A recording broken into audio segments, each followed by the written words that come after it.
ತನಿಖೆಯಲ್ಲಿ ಡಿ ಕಂಪನಿಯ ಕರಾಳ ಮುಖ ಬಗೆದಷ್ಟು ಬಯಲಾಗ್ತಾ ಇದೆ. ಕೊಲೆ ಅಷ್ಟೇ ಅಲ್ಲ, ಸಾಕಷ್ಟು ಜನರನ್ನ ಕಿಡ್ನಾಪ್ ಮಾಡಿ ಹಲ್ಲೆ ಮಾಡಿರುವಂತಹ ಆರೋಪವೂ ಇದೀಗ ಕೇಳಿಬರ್ತಾ ಇದೆ. ದರ್ಶನ್ ಅಂಡ್ ಗ್ಯಾಂಗ್ ನಿಂದ ಹಲ್ಲೆ ಮಾಡಿರುವ ಬಗ್ಗೆ ಮಾಹಿತಿ ಪೊಲೀಸರಿಗೆ ಬಿಲ್ಡರ್ ಮತ್ತು ನಿರ್ಮಾಪಕರಿಂದಲೂ ಕೂಡ ಮಾಹಿತಿ ಹೋಗಿದೆ. ಈ ರೀತಿಯಾಗಿ ನಡ್ಕೊಂಡಿದ್ದಾರೆ ಅಂತ. ಶೆಡ್ನಲ್ಲಿ ಅನೇಕ ಡೀಲ್ ಸಂಬಂಧ ಕಿರಾತಕರಿಂದ ಹಲ್ಲೆಯಾಗಿದೆ ಅನ್ನೋ ಮಾಹಿತಿ ಲಭ್ಯವಾಗ್ತಿದೆ. ಬಾಕಿ ಹಣ ವಸೂಲಿ ದಂಧೆಯ ಅಡ್ಡವಾಗಿತ್ತು ಶೆಡ್. ಆರ್ಆರ್ ನಗರದ ಪಟ್ಟಣಗೆರೆಯಲ್ಲಿರುವಂತಹ ಶೆಡ್ನಲ್ಲಿ ಡೀಲ್ ಅನ್ನ ಮಾಡ್ತಾ ಇದ್ರು. ವಿನಯ್ ನಡೆಸುತ್ತಿದ್ದ ಫೈನಾನ್ಸ್ ಸಂಬಂಧ ಅನೇಕರಿಗೆ ಕಿರುಕುಳವನ್ನ ಕೊಡಲಾಗಿತ್ತಂತೆ. ದರ್ಶನ್ರ ಹಲವು ಕೇಸ್ಗಳು ಕೂಡ ಇದೇ ಶೆಡ್ನಲ್ಲಿ ಡೀಲ್ ಆಗಿದ್ವಂತೆ.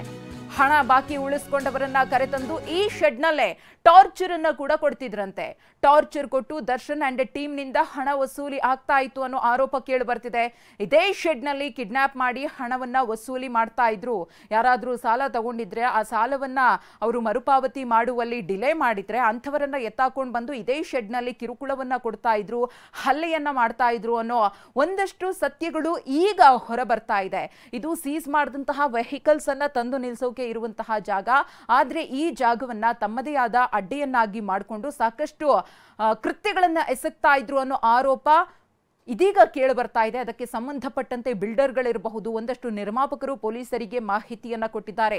ಈ ಹಿಂದೆ ಏನೆಲ್ಲ ಘಟನೆಗಳು ನಡೆದಿತ್ತು, ಯಾರ್ಯಾರಿಂದ ಯಾವ ರೀತಿಯ ಕೃತ್ಯ ನಡೆದಿತ್ತು, ದರ್ಶನ್ ರವರ ಪಟಾಲಂನಿಂದಲೂ ಕೂಡ ಒಂದಷ್ಟು ಮಂದಿಗೆ ಇದೇ ಶೆಡ್ನಲ್ಲಿ ಈ ಹಿಂದೆ ಅಂದ್ರೆ ರೇಣುಕಾ ಸ್ವಾಮಿಯ ಹತ್ಯೆ ಆಗೋಕ್ಕೂ ಮುನ್ನ ಕೃತ್ಯಗಳು ನಡೆದಿದೆ ಅನ್ನೋದ್ರ ಬಗ್ಗೆ ಸತ್ಯಾಂಶಗಳನ್ನ ಇದೀಗ ಬಾಯ್ಬಿಡುವಂತಹ ಕೆಲಸವನ್ನ ಒಂದಷ್ಟು ಮಂದಿ ಮಾಡ್ತಿದ್ದಾರೆ ಅನ್ನೋ ಮಾಹಿತಿ ಲಭ್ಯವಾಗ್ತಿದೆ.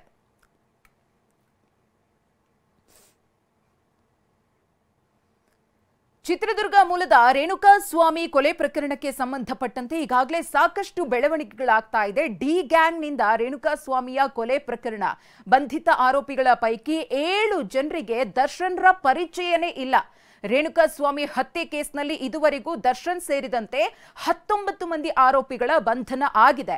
ಇದುವರೆಗೂ ಬಂಧನವಾಗಿರುವಂತಹ ಆರೋಪಿಗಳ ಪೈಕಿ 7 ಜನರಿಗೆ ನಟ ದರ್ಶನ್ರ ನೇರ ಪರಿಚಯವಿಲ್ಲ. ಮುಖಾಮುಖಿನೂ ಆಗಿಲ್ಲ ಅವರು ಒಮ್ಮೆಯೂ. ರೇಣುಕಾ ಸ್ವಾಮಿ ಕಿಡ್ನಾಪ್ಗೆ ಆಟೋ ನೀಡಿದ್ದ ಚಿತ್ರದುರ್ಗದ A6 ಜಗದೀಶ್ ದರ್ಶನ್ ಅನ್ನ ನೋಡಿದ್ದು ಯಾವಾಗ? ಹಾಗೆಯೇ ರೇಣುಕಾ ಸ್ವಾಮಿ ಕಿಡ್ನಾಪ್ ಮಾಡಿದ್ದ ಚಿತ್ರದುರ್ಗದ A7 ಅನುಕುಮಾರ್ ಸಹ ದರ್ಶನ್ರನ್ನ ನೋಡಿದ್ದು ಪೊಲೀಸ್ ಠಾಣೆಯಲ್ಲೇ. ಇವರಿಬ್ರು ಕೂಡ ರೇಣುಕಾ ಸ್ವಾಮಿಯನ್ನ ಬೆಂಗಳೂರಿಗೆ ಕಾರ್ನಲ್ಲಿ ಕರೆತಂದಿದ್ದ A8 ರವಿ ಕೂಡ ದರ್ಶನ್ಗ ನೋಡಿದ್ದು ಪೊಲೀಸ್ ಠಾಣೆಯಲ್ಲೇ ಅನ್ನೋ ಮಾಹಿತಿ ಲಭ್ಯವಾಗ್ತಾ ಇದೆ. ರೇಣುಕಾ ಸ್ವಾಮಿ ಶವ ಬಿಸಾಡಿದ್ದ A15 ಕಾರ್ತಿಕ್ ದರ್ಶನ್ ಅನ್ನ ನೋಡಿದ್ದು ಜೂನ್ 9 ಭಾನುವಾರದಂದೇ. ರೇಣುಕಾ ಸ್ವಾಮಿ ಶವ ಬಿಸಾಡಿದ್ದ A16 ಕೇಶವ್ ಸಹ ದರ್ಶನ್ ನೋಡಿದ್ದು ಜೂನ್ 9 ಭಾನುವಾರ ಮಧ್ಯಾಹ್ನ ಮೈಸೂರಿನಲ್ಲಿ. ರೇಣುಕಾ ಸ್ವಾಮಿ ಶವ ಬಿಸಾಡಿದ್ದ A17 ನಿಖಿಲ್ ಕೂಡ ದರ್ಶನ್ರನ್ನ ನೋಡಿದ್ದು ಜೂನ್ 9 ಭಾನುವಾರ ಮಧ್ಯಾಹ್ನ ಮೈಸೂರಿನಲ್ಲೇ. ರೇಣುಕಾ ಸ್ವಾಮಿ ಶವ ಸಾಗಿಸಿದ್ದ ಕಾರ್ ವಾಶ್ ಮಾಡಿದ್ದ ಹೇಮಂತ್ಗೂ ಕೂಡ ನಟ ದರ್ಶನ್ ರವರ ನೇರ ಪರಿಚಯ ಇಲ್ಲ.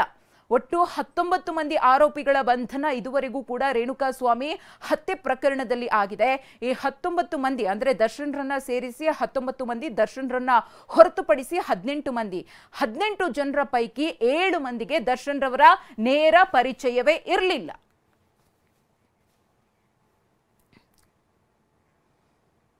ಇನ್ನು ರೇಣುಕಾ ಸ್ವಾಮಿ ಹತ್ಯೆ ಪ್ರಕರಣಕ್ಕೆ ಸಂಬಂಧಪಟ್ಟಂತೆ ಮೊಬೈಲ್ ಪತ್ತೆಗೆ ಖಾಕಿ ಹರಸಾಹಸವನ್ನ ಪಡ್ತಾ ಇದೆ. ಕೊಲೆಯಾಗಿ 10 ದಿನ ಕಳೆದ್ರೂ ಕೂಡ ಮೊಬೈಲ್ ಸಿಕ್ಕಿಲ್ಲ. ರೇಣುಕಾ ಸ್ವಾಮಿ ಕೊಲೆಯಾಗಿ 10 ದಿನ ಕಳೆದಿದೆ, ಆದ್ರೂ ಕೂಡ ಇದುವರೆಗೂ ಮೊಬೈಲ್ ಮಾತ್ರ ಪತ್ತೆಯಾಗಿಲ್ಲ. ಅದನ್ನ ಜಾಲಾಡುವಂತಹ ಕೆಲಸವನ್ನ ಮಾಡ್ತಿದ್ದಾರೆ. ಜೂನ್ 8ರ ಬೆಳಿಗ್ಗೆ ಚಿತ್ರದುರ್ಗದಲ್ಲಿ ಫೋನ್ ಸ್ವಿಚ್ ಆಫ್ ಆಗಿದೆ. ಅದಾದ್ಮೇಲೆ ಆ ಮೊಬೈಲ್ ಪತ್ತೆ ಇಲ್ಲ. ಜೂನ್ 8ರ ಮಧ್ಯಾಹ್ನ ಆರ್ಆರ್ ನಗರದಲ್ಲಿ ಮೊಬೈಲ್ ಸ್ವಿಚ್ ಆನ್ ಆಗಿದೆ. ಇದು ಮೊಬೈಲ್ಗೆ ಸಂಬಂಧಪಟ್ಟಂತಹ ಒಂದಷ್ಟು ಡೀಟೇಲ್ಸ್. ಜೂನ್ 8ರ ಸಂಜೆ ಆರ್ಆರ್ ನಗರದ ಪಟ್ಟಣಗೆರೆಯಲ್ಲಿ ಮತ್ತೆ ಮೊಬೈಲ್ ಸ್ವಿಚ್ ಆಫ್ ಆಗುತ್ತೆ. ಅದೇ ದಿನ ರಾತ್ರಿ ರೇಣುಕಾ ಸ್ವಾಮಿ ಶವವನ್ನ ಡಿ ಗ್ಯಾಂಗ್ ಬಿಸಾಡಿತ್ತು. ಮೋರಿಗೆ ಬಿಸಾಡಿ ಅಲ್ಲಿಂದ ಕಾಲ್ ಕಿತ್ತಿದ್ರು. ಅಶ್ಲೀಲ ಮೆಸೇಜ್ ಬಗ್ಗೆ ರೇಣುಕಾ ಸ್ವಾಮಿ ಮೊಬೈಲ್ನಲ್ಲೇ ಕ್ಷಮಾಪಣೆಯನ್ನ ಕೇಳಿದ್ನ. ಇದಕ್ಕೆ ಸಂಬಂಧಪಟ್ಟಂತೆಯೂ ಕೂಡ ಮೊಬೈಲ್ ಸಿಕ್ಕ ನಂತರದಲ್ಲಿ ಒಂದಷ್ಟು ಡೀಟೇಲ್ಸ್ ಲಭ್ಯವಾಗುತ್ತೆ. ಈಗಾಗಲೇ ರಾಜಕಾಲುವೆಯಲ್ಲಿ ಆತನ ಶವವನ್ನ ಬಿಸಾಡಿ ಹೋಗಿದ್ರು. ಅದರ ಜೊತೆಗೆ ಮೊಬೈಲನ್ನು ಕೂಡ ಎಲ್ಲಿ ಎಸೆದಿದ್ದಾರೆ, ರೇಣುಕಾಸ್ವಾಮಿಯ ಫೋನ್ ಎಲ್ಲಿದೆ ಅನ್ನೋದ್ರ ಬಗ್ಗೆ ಪೊಲೀಸರಿಗೆ ಇದುವರೆಗೂ ಕ್ಲೂ ಸಿಕ್ಕಿಲ್ಲ. ಆರ್ ನಗರದ ಪಟ್ಟಣಗೆರೆ ಶೆಡ್ ಮತ್ತು ಅಲ್ಲೇ ಆತನನ್ನ ಹಲ್ಲೆ ಮಾಡಿದ್ರು. ಕಿಡ್ನಾಪ್ ಮಾಡಿದ ಕಾರ್ ಕೂಡ ಅಲ್ಲೇ ಸಿಕ್ಕಿತ್ತು. ಹಲವೆಡೆ ಹುಡುಕಿದ್ರು ಕೂಡ ಇದುವರೆಗೂ ರೇಣುಕಾಸ್ವಾಮಿಯ ಮೊಬೈಲ್ ಪತ್ತೆಯಾಗಿಲ್ಲ. ಕಾರ್ನಲ್ಲಿರಬಹುದು, ಆತನ ಮೇಲೆ ಹಲ್ಲೆ ಮಾಡಿದಂತಹ ಜಾಗದಲ್ಲಿರಬಹುದು, ಆತನನ್ನ ಅಂದ್ರೆ ಮೃತದೇಹವನ್ನ ತೆಗೆದುಕೊಂಡು ಹೋಗಿ ಬಿಸಾಡಿದ್ರಲ್ಲ ಆ ರಾಜಕಾಲುವೆಯಲ್ಲೂ ಕೂಡ ಮೊಬೈಲ್ ಪತ್ತೆಯಾಗಿಲ್ಲ. ಕೇಸ್ನಲ್ಲಿ ಮುಖ್ಯ ಸಾಕ್ಷಿಯಾಗಿದೆ ರೇಣುಕಾಸ್ವಾಮಿಯ ಮೊಬೈಲ್. ಆದರೆ ಆ ಮೊಬೈಲ್ ಇದುವರೆಗೂ ಕೂಡ ಪೊಲೀಸರಿಗೆ ಸಿಕ್ಕಿಲ್ಲ. ಅದರ ಹುಡುಕಾಟದಲ್ಲಿ ಪೊಲೀಸರು ನಿರತರಾಗಿದ್ದಾರೆ. ಆ ಮೊಬೈಲ್ ಸಿಕ್ಕ ನಂತರ ಅದರಲ್ಲಿ ಒಂದಷ್ಟು ಸಾಕ್ಷ್ಯಾಧಾರಗಳು ಸಿಕ್ಕಿದ್ದೆ. ಆದರೆ ಈ ಪ್ರಕರಣ ಮತ್ತಷ್ಟು ಈ ಡಿ ಗ್ಯಾಂಗ್ಗೆ ಜಟಿಲವಾಗಲಿದೆ.